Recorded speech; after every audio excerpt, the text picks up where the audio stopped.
Well, I was dating a guy at this time who was a big believer in intelligent design.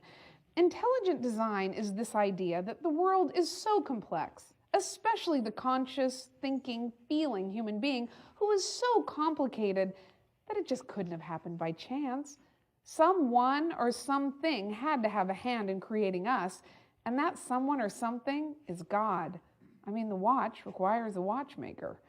Well, one morning, my intelligent designer boyfriend and I were waking up, and he glanced at the books on my side of the bed, which were becoming increasingly more biological rather than religious.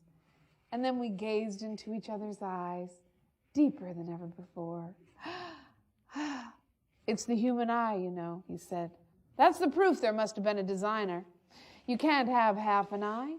Half an eye's no good at all. Either you have an eye so you can see, or you don't. How could you possibly evolve an eye?" "Yes," I said, "that's probably true. The eye is very complex. After all, it's the window into the soul." So I began to read about eyes. I learned a lot more than I ever dreamed about eyes. Turns out from an evolutionary perspective, the human eye is perfectly explainable. What began as a patch of skin, more sensitive to light than other skin, offers some advantage. Those that have it live, those that don't do not.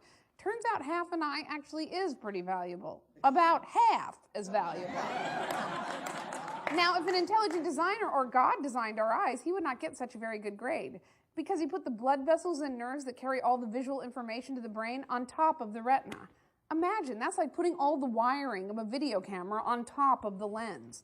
And where the blood vessels and nerves go through our retina into our brain, it causes us to have this blind spot that we all compensate for by basically hallucinating, which is bad, bad, bad, bad, not a good design for an eye. And it doesn't even have to be that way. Octopus and squid, they evolved their eyes separately from us, and they don't have those annoying features.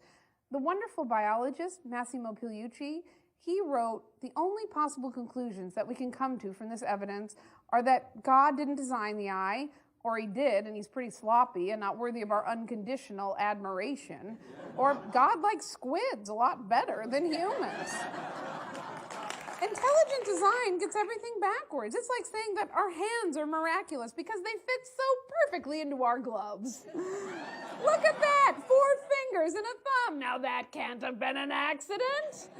My old cat Rita lumbered onto my lap while I was reading about eyes.